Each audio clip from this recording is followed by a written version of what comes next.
I'll just say a little bit something about what I liked about this episode and what I didn't like. There wasn't a lot I didn't like. The pacing was really good. There's been a couple of episodes where I was like, not right. There's some empty room in there where the pacing isn't perfect.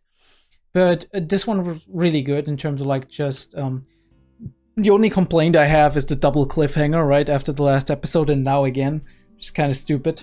I do love how we do play with like the virtual imaginative camera in terms of how we pull the focus on the weapon, and then we slowly move over, change focus onto her back.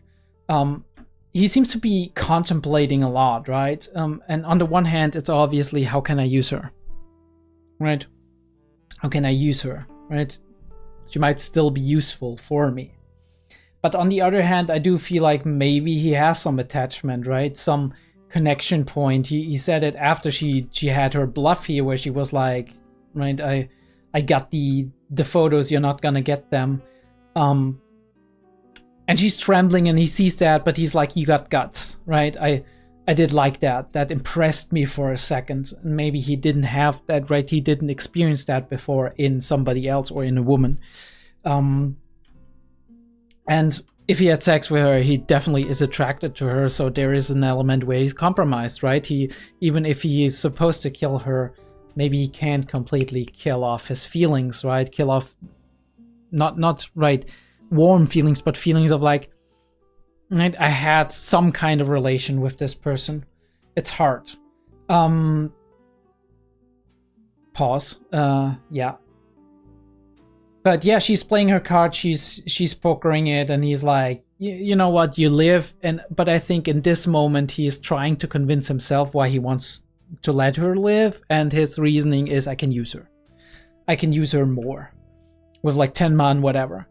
I'm still wondering why he actually wants to kill them. That is one thing that is not really right. You've seen Johan, you need to die. That's his thing, right? That's his thing. Everybody who ever seen Johan needs to die. He's trying to clean up behind Johan, even Johan doesn't want to clean up behind him, right? Where Johan doesn't clean up behind him on purpose. So he either doesn't see what Johan's plan, long-term plan, and long-term like idea with Eva, idea with Tenma is. He doesn't have that like 5D chess planning, or he thinks he knows better than Johan, right? He thinks he's like, yeah, but Johan, you got these like little chess pieces around here, that your connection tissue, right? The people who you don't kill because they're still the only thing that is kind of a constant in your life. I don't think those are good for you. Let me relieve you of them. Which is, it's gonna backfire on you sooner or later, bro, right? Whether you want to control Johan or you think you can be his top lieutenant, or yeah. I mean, if he just wanted to kill Johan or eradicate him, he would be going for him, right? And then like try to form an alliance with people who are after Johan, but he doesn't. So yeah, he is working for some kind of organization, or spearheading an organization, or being himself just a person of interest and influence who wants to get in on Johan, right? Use his talents for himself, instrumentalize him, as I had suspected. Poor fucking bodyguard. He served for so long and now he gets shot in the back. Like a dog or something. Yeah. Tenma saving lives as always.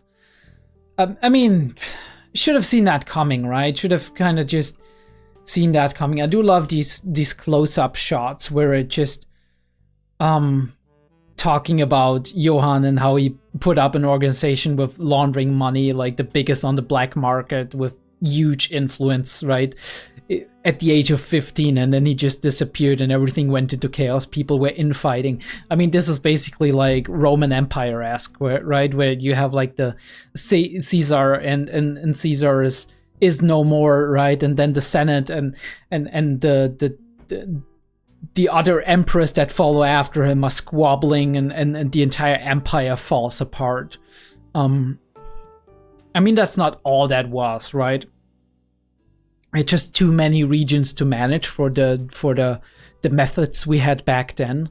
Although even these days, bureaucracy is kind of destroying the insides of a lot of our countries, right? Making them inefficient and slow and weak on many levels. But even that, right?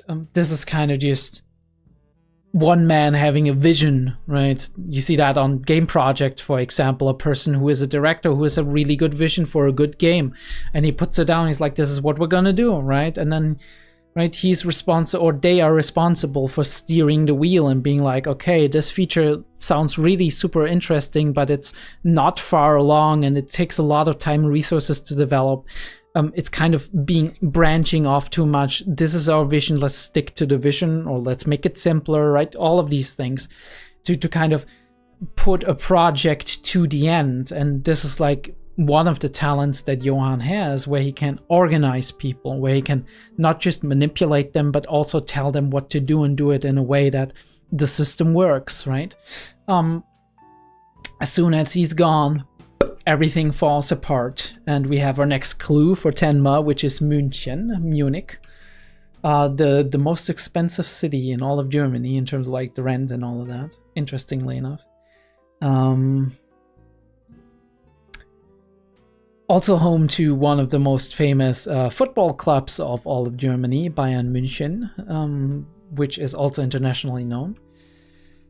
But yeah, poor fucking Dieter, always getting involved in this shit, but I guess this is just how it is. Yeah, I rather have him being around Tenma and actually being brought up well, and sometimes, unfortunately, being in danger, dude grows up really tough, but also very loving. The interesting thing is, like, part of what our I don't even know what his name was again, like Dieter's caretaker. Part of his philosophy was, the world is tough and cruel, and you need to teach that to children, and you need to make sure that they actually can handle that. And he did that by beating his children, right, and disciplining them, whatever, right? Absolute bullshit, right?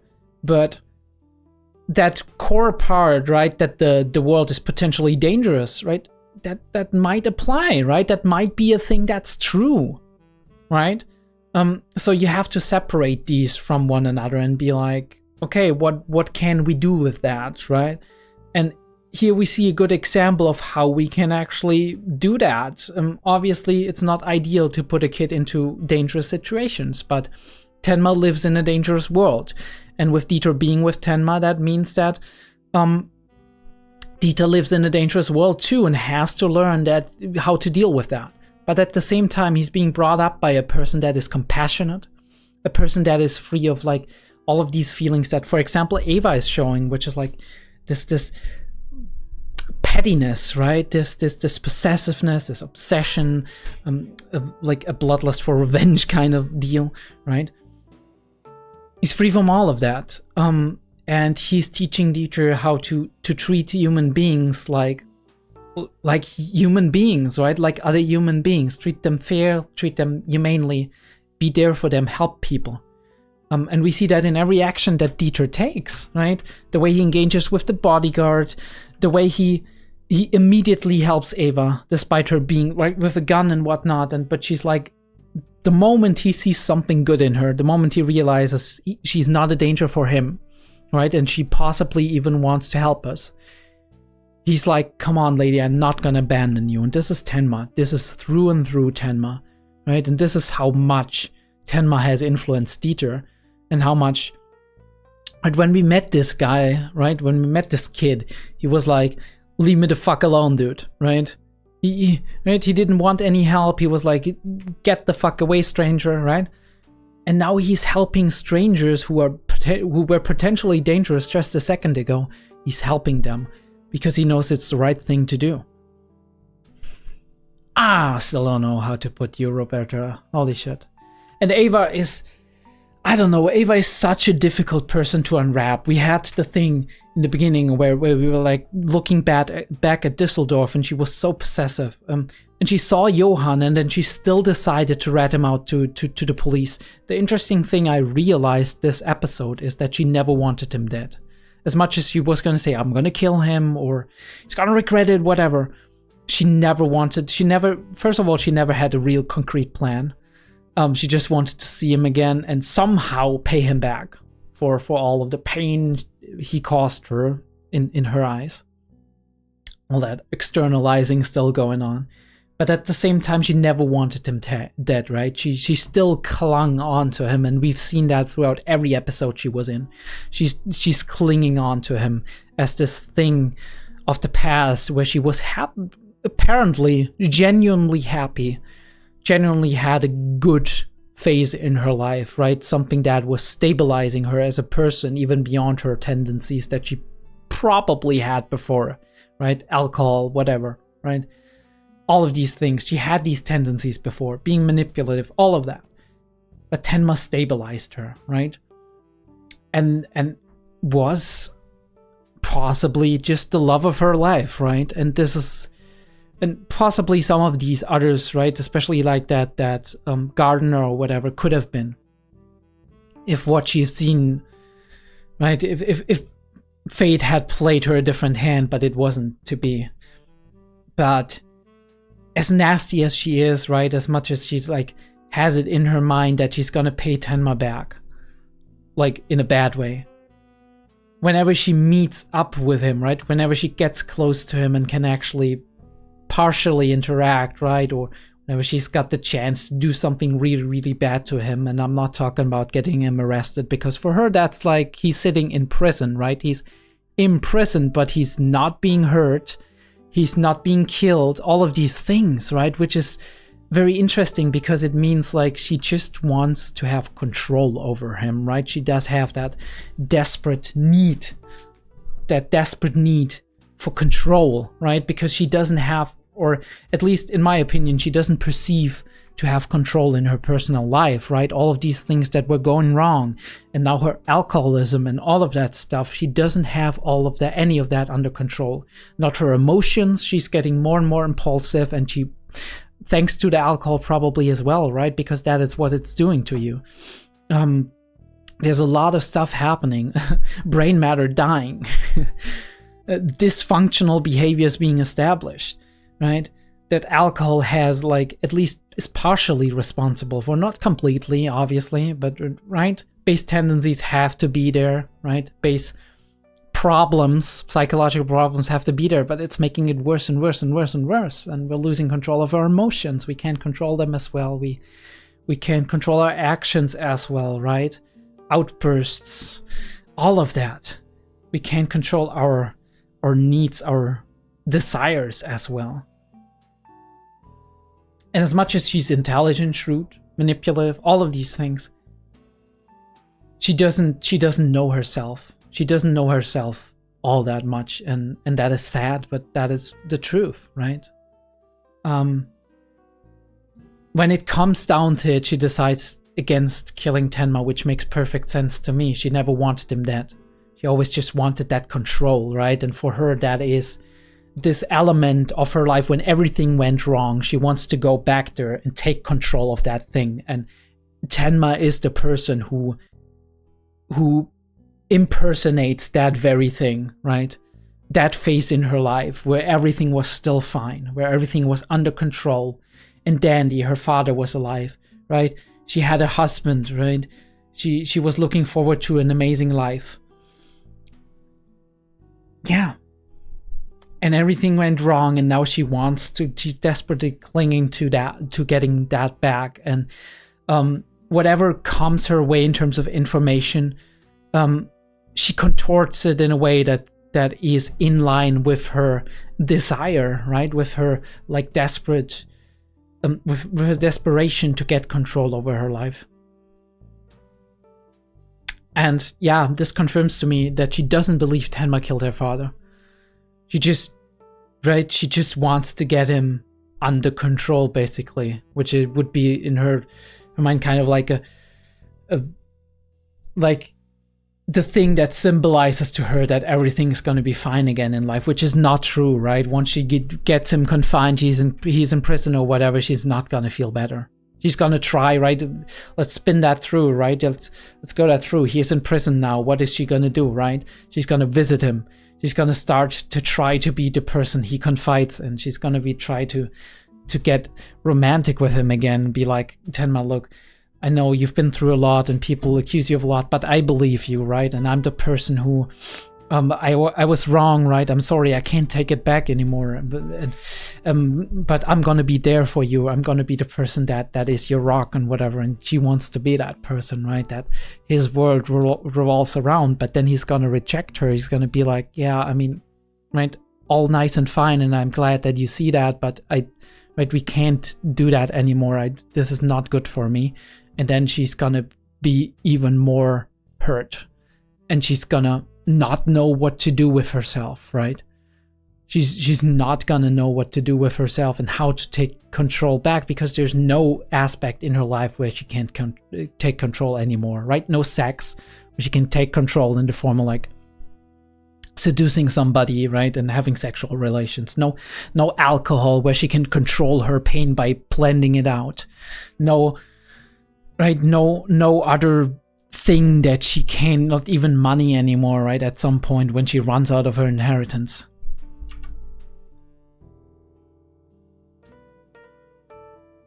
I do wonder how much of that she learned in that moment, or if she hasn't learned it at all. I don't know. I don't know. I mean, you see all of that nastiness coming out, and then she's saying he would never save me, which is absolutely untrue to Tenma's personality. She just proves to me that she sees herself as something absolutely nasty and abhorrent, right? This is this internalized self-image of, I am terrible, I'm a monster, which goes along with right, all of that self-doubt, that lack of self-confidence. She's putting out that narcissistic, like, everything revolves around me, right? Every slight is a slight to me. Every praise is a praise to me, right? Everything, like, every situation I see that's through the lens of me. The thing about narcissism, and it doesn't matter if we're like talking about narcissistic personality disorder, or if we're talking about just a high degree of narcissism on a healthy spectrum, right? Of like the normal, right? The norm, basically, right? Just being on the other side, right? Subclinical, basically. It doesn't matter what we're talking about in the end. If we talk about narcissism, there's an underlying element of high self-doubt, low self-confidence, that has to be overplayed, right? Or that has to be kind of compensated for in some, at least that's one of the main theories going into this, right? That there's a lot wrong with how the person sees themselves, but also there's a lot wrong with how these people see the world, right? This idea that the world is inherently hostile, that it's cruel, that it's dangerous, that it's vile, right? Everybody's just in it for themselves. This kind of theory of mind where we do assume that other people think just like I do, right? Other people are nasty, other people are terrible, right? And why are they terrible? Well, because I'm terrible, right? It's very interesting how that reinforces itself. And I do think that a lot of that, regardless of any diagnoses or whatever, right? Even if she doesn't have narcissism, there's a lot of that in Eva. There's a lot of that. And I do wonder if, I mean, some time to relax and recoup is not gonna fundamentally change her, like I said. But I do wonder what 6 months or a year of just living a relaxing life, no alcohol, no sex, no drama, what that can do to a person like Ava. If there's something good that can come out of it. Having just, maybe not being alone, because being alone is very painful oftentimes, right? but maybe just having somebody that you're not romantically involved with, somebody that you can just spend time with as a fellow human being, that treats you like another human being, but doesn't treat you like an object, doesn't treat you like a romantic partner, doesn't treat you like a business partner, just treats you like a normal human being, right? Just enjoys your company. Somebody you can talk to, you can bounce off of. But all kinds of normal things, right? Somebody neutral. An environment that is free of all of that, right? Because I would say that a big problem with Evan getting involved with anybody, even if they are very, very good-natured, is that she has all these dysfunctional schemes, right? All these dysfunctional cognitive models of how a relationship is supposed to work. Especially when it comes to like sexual or romantic relationships or business relationships, all of that. That it's very hard to start something like that, even with a person who is very, very good, very, very nice, very lenient, very warm, right? That it's very hard to start a relationship in the state that she is in. And that the best thing for her could be just that, sitting at a dinner table, enjoying a good meal, enjoying nature, right? Recovering. Because she never did that. She never recovered after her father died. Yeah, that has been Monster episode 24. I'm glad my camera battery was gracious enough to hold. Battery, no, I was talking, I meant, I'm glad my camera SD card was long enough to hold. I do hope you're all enjoying yourself with these reactions. I'm always trying to bring something in that is new and interesting and not just retreading the old steps. And obviously it helps when a series actually does bring something to the table that is new, something that gets you interested in speculating and whatnot. And Monster often does that. So I'm glad that it is a series where you can talk about a lot, right? That you can elaborate on a lot, that you can do a lot of stuff about.